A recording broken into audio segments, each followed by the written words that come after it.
In this video, we are going to learn how to create a fully responsive navigation bar using HTML, CSS and JavaScript. You can see this cool transition effect. Now, let's test the responsiveness. Right click and click on inspect. You can see this is how it's going to look like on mobile view. This is how it's going to look like on tablet view. This is how it's going to look like on mobile view. In order to get started, firstly, I'm going to rename my document as the name of the website that I wanted to create. Then I'm going to link the style sheet to the HTML. Firstly, I'm going to give it an header tag. In the header, I'm going to have a class of navbar. I'm going to give it an h2 with a class of logo. The logo is going to be the name of the website. Now, let's open with lifestyle so that we can see what we have done so far. Now, I have my browser and my code editor side by side. So let's continue. So after that, I'm going to give it an unordered list, then a list and an anchor tag. Then in the list, I'm going to type the menu here. That this first one is going to be home. Then I'm going to duplicate this one in 3 times so that I can have more menu. So I'm going to change it.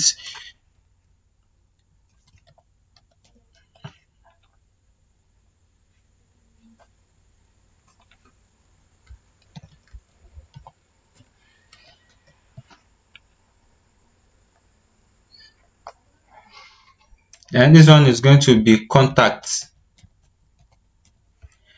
As you can see the live update here. Let me come to the CSS so that I can style it. Firstly, I'm going to remove the default padding and margin. So I'm going to give it a padding of 0, margin of 0 as well. Box sizing is going to be border box. Then the font family is going to be sans serif.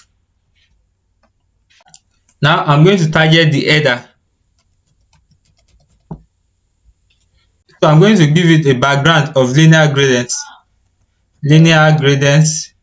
of blue and purple. Purple. Can you see? Then it's going to be to top. Then come to this section, type to top, comma.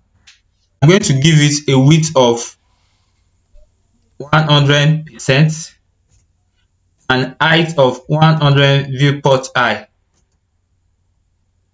Can you see?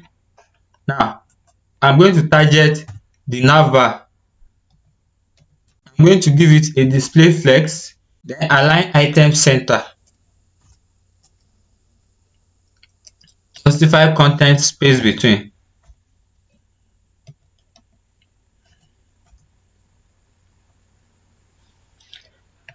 Padding top and bottom is going to be 20 pixels, while left and right is going to be 6%. RGBA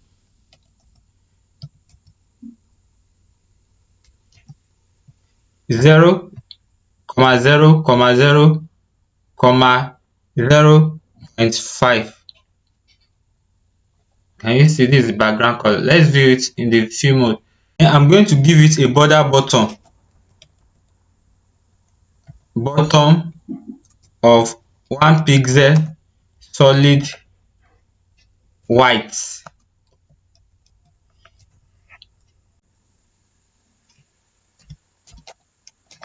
So I'm going to style the logo. So firstly, I'm going to give it a color of white.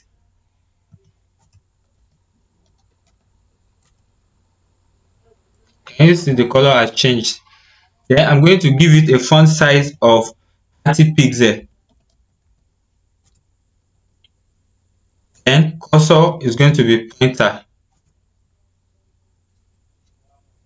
Here I'm going to give it a span so that I can give this matrix a separate color. So now let me go back to the HTML file. So under this logo. So here I'm going to give it a space, then type span. So I'm going to input this matrix, I'm going to cut it and paste it in between the span. Then I'm going to close the space here. So let's go back to the CSS so that I can style it separately. So I'm going to type in logo span. The color is going to be orange red. You see the color has changed. Then I'm going to target my navbar. Then on other list, the li. Now let me show you what is happening here. So this is what I want to target, the ul, the li, so that I can style it. Let's go back to the CSS. Firstly, I'm going to give it a display inline block. I'm going to give it a padding of 10 pixels, top and bottom, left and right, 10 pixels. The meaning of this line of code is that I'm giving it a padding of 10 pixels, top and bottom, left and right. I'm going to give it a list style of none, so that the list style can be removed. Then I'm going to copy this section, then I'm going to paste it here, then followed by a. So now let's target it. So this is ULLIA. Then let's move to the next section. I'm going to style it. Then the color is going to be white. The font weight is going to be bold. Font size is going to be 20 pixels.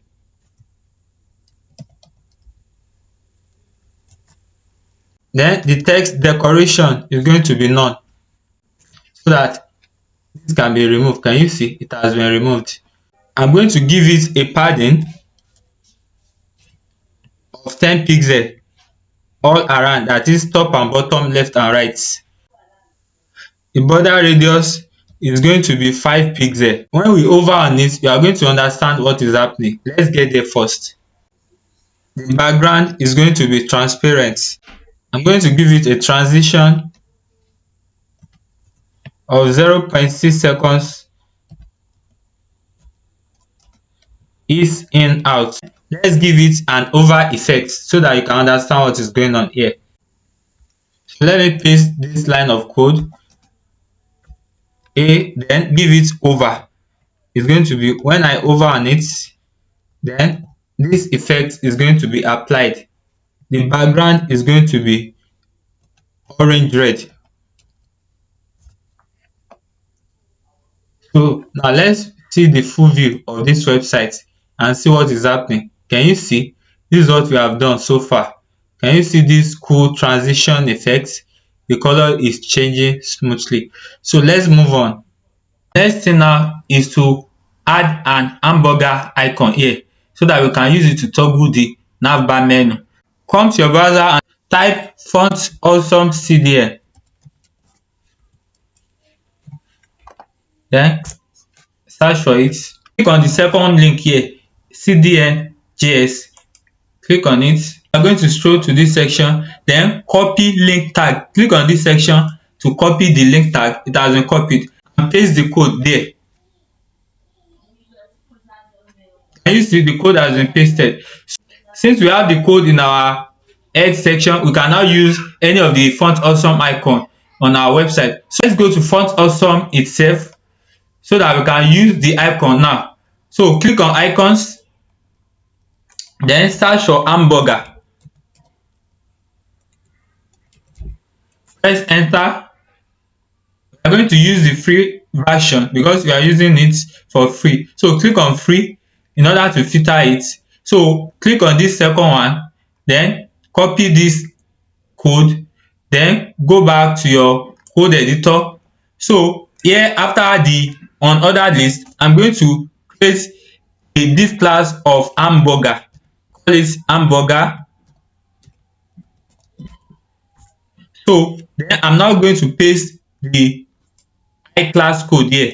Control V to paste it. You see it has been pasted. Now we should have the hamburger shown on our website. Let's see it.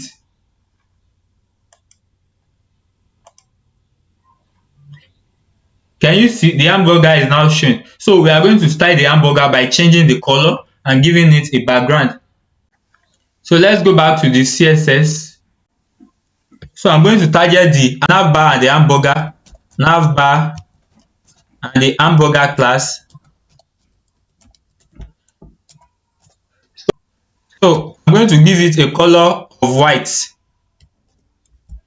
and font size of 25 pixels.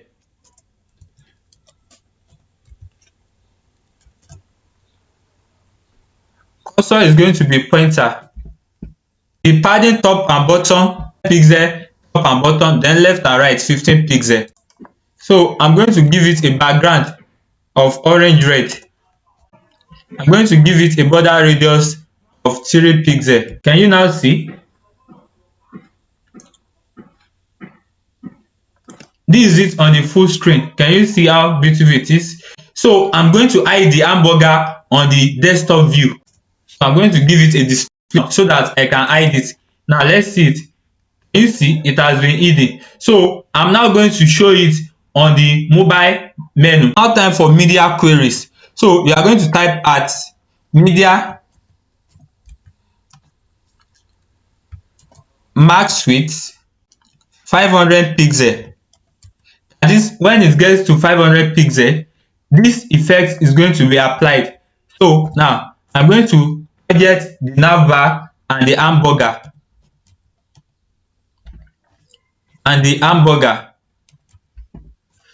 So I'm going to give it a display block. You know, earlier on we give it a display none and a top here. So here we are going to show it under the hamburger section. This is the hamburger.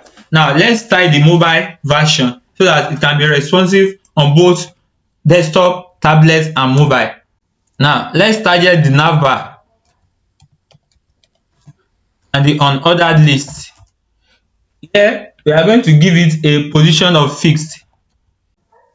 Top is going to be 90 pixel.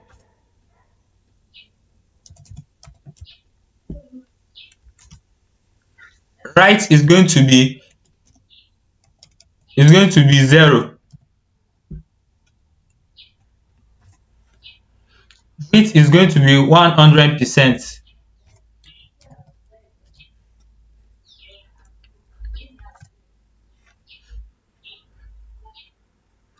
I'm going to give it a display flex. Then the flex direction is going to be column. Can you see? I'm going to give it a text align center. It's going to be RGBA 0.5. Then the padding top and bottom, left and right is going to be 20 pixel. Then I'm going to give it a transition so that when we toggle the hamburger menu, it's going to transition smoothly. So it's going to be transition 0.5 seconds, ease in out. That's the transition effect I wanted to give. Then in order for the JavaScript code to work, so I'm going to give it a navbar active and the UL. So I'm going to give it navbar active. Then when the navbar is active, and the unordered list, so I'm going to give it another effect. So when we toggle on this, so I'm going to hide this section so that when we toggle on this hamburger icon, this menu is going to display. So I'll come to this section. Instead of write 0, I'm going to give it minus 100% so that it's going to be hidden. Can you see?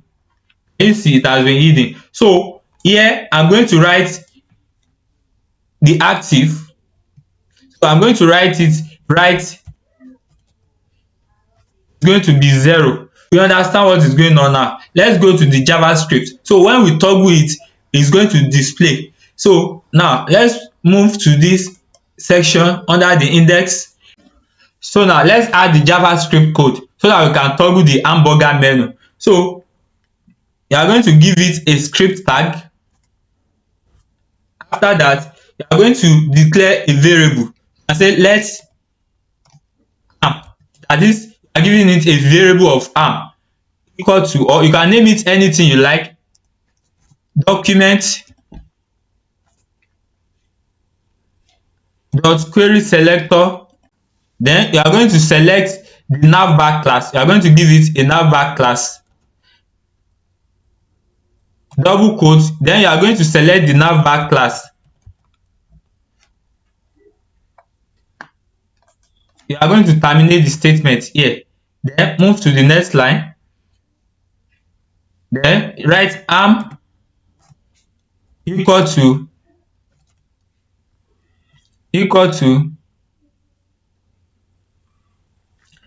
document dot add event listener. The event that will be added is going to be a click event,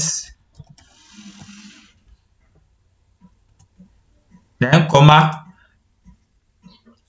open parenthesis. Then you are going to give it an arrow function.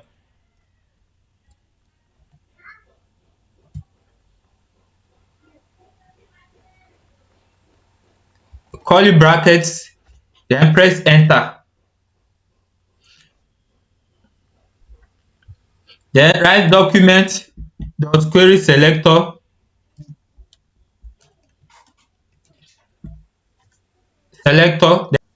This time around, you are going to select the navbar again.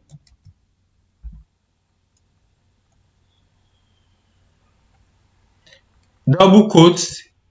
You are going to select the navbar again.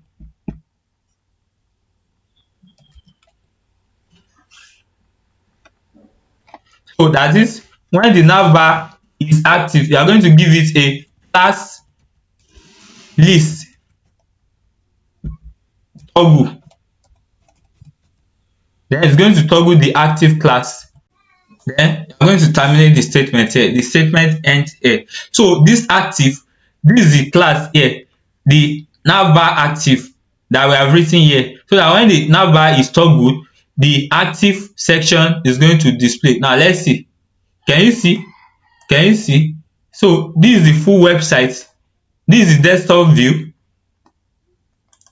While this is the mobile view. When the hamburger is toggled, the menu is going to show. Right click and click on inspect in order to view the responsiveness. This is how it's going to look like on mobile view. Then this is how it's going to look like on tablet view. This has bring us to the end of this video. If you really enjoyed this video, please do me a favor by subscribing to my channel. Also turn on the post notification bell so that each time I upload a new video like this, you will be the first person to be updated. Thanks for watching. See you in my next video.